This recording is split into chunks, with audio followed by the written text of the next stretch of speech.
Good morning, ladies and gentlemen. My name is Michiel van Balen. Unfortunately, I cannot be here today with you, but I will give you a short introduction to Miss Miyagi.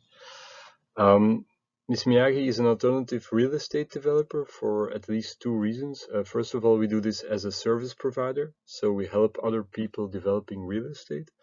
And secondly, we only do this for social impact projects.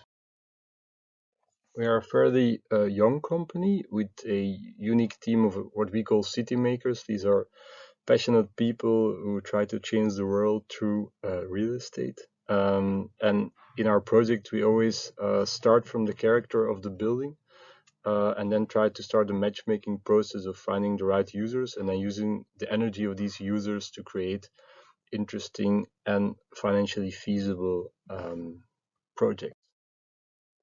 To give you an idea, annually we work or we support around 25 mostly complex adaptive reuse projects, and we try to work full service. This means that we can help clients from the beginning, the concept and the business plan, all the way through finding an architect, finding a real estate contractor, even coordinating the construction site all the way up to the completion of the project. But of course, sometimes also we help clients in very specific sub-challenges of finding an architect or creating a business plan or finding the right tenant or buyer for a specific project. I think it's important to acknowledge that it is impossible to do this project on your own. So we invest a lot on a growing network of like-minded professionals with the right mindset.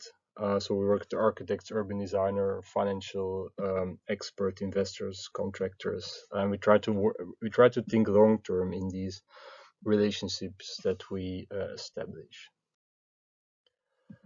So sometimes we initiate these projects ourselves, but most of the time we are asked by clients to do this, and therefore we get a commission or a service level fee. And it's interesting to see that there are a lot of like-minded clients with very specific challenges in this field of creating social impact real estate.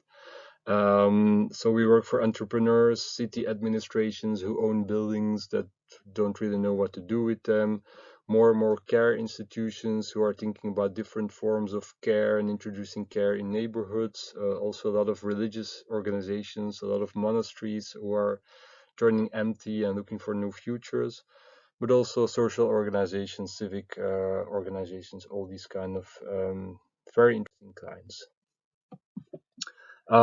So we believe that by specializing in these complex adaptive reuse projects, you can actually build up an expertise, and also by introducing a lot of creativity in the development process, because most of the people who work with us are trained as architects, and it's important to understand that we are not the architects of the project, we are the project coordinator, so on the side of the client. But it is interesting to see that this creative training or creative DNA of these people helps a lot in these development processes.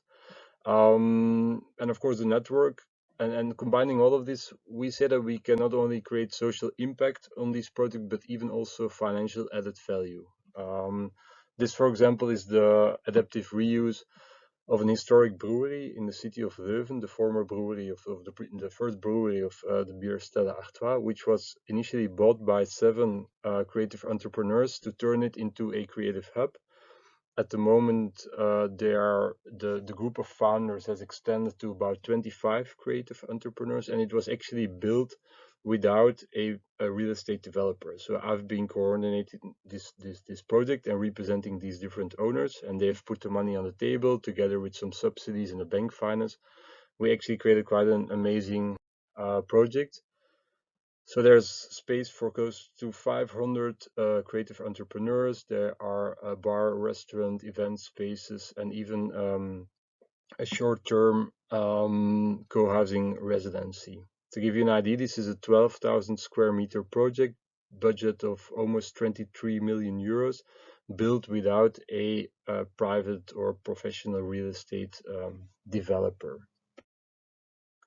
But sometimes also we initiate project. This is, for example, the project Hal 5, where there is an abandoned industrial hall close to the station. It was owned, or it is still owned by the city of Leuven, but they didn't really know what to do with it. So we went to them saying, we believe that if we get this hall for free, we can do a financially self-sustainable temporary use project for 5 years. So we worked in a public-private partnership, and we created this mixed-use project with sports organizations, neighborhood organizations, social organizations, entrepreneurs, a food court, event spaces, and even urban agriculture on the site here. Also, this project is now one of the hotspots in town. And maybe even more interesting, this is a small budget project. We only invested 400,000 euros, and most of the funding actually came out of the neighborhood. So we invited the neighbors to actually invest in this project because we felt that they would actually benefit in different ways from this project, not only in the use of the project, but they could even financially benefit by investing in this project. So this matchmaking process that we always do between, first of all, the building and then the users, and then from this package of building and users, we try to start a matchmaking process with potential investors, because we believe that there will be sort of a plural advantage for them to do this.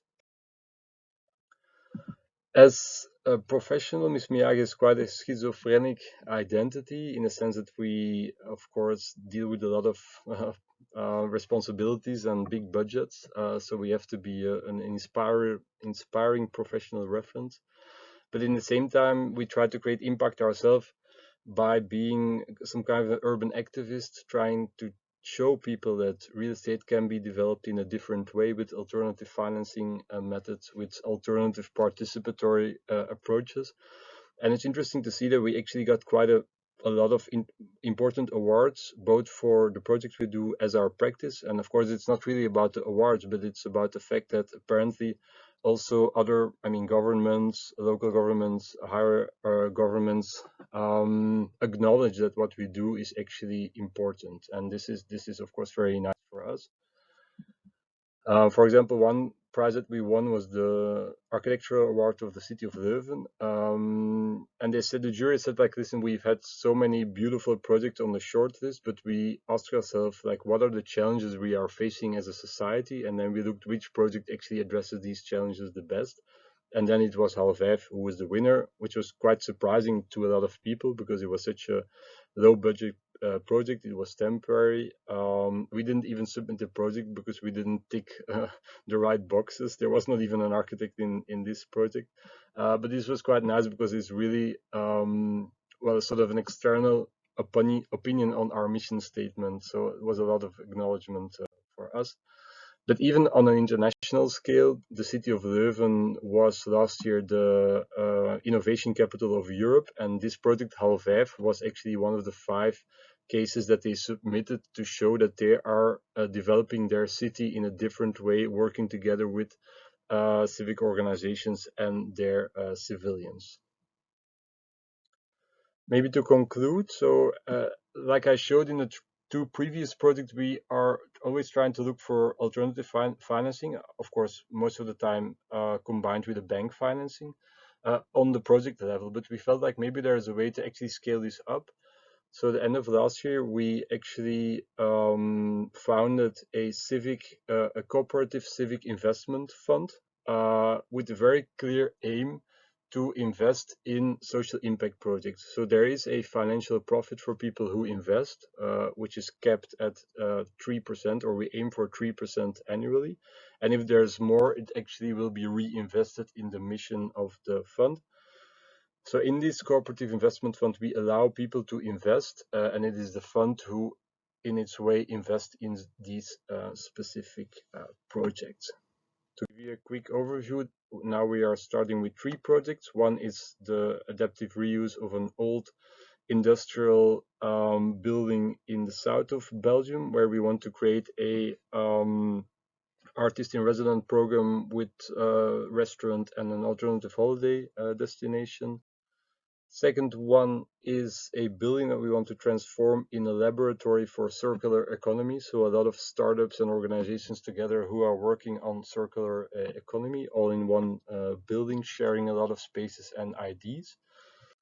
And the third building is an old brewery that we bought from the city of Antwerp together with the mental health organization and a local school to try to create a neighborhood center with workshop spaces, office spaces, mental health organizations, also trying to create a new dialogue between neighborhood and care and mental health organizations working together in this social hotspot.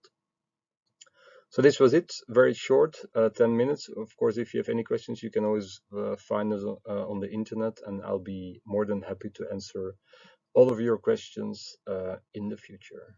Thank you for your attention.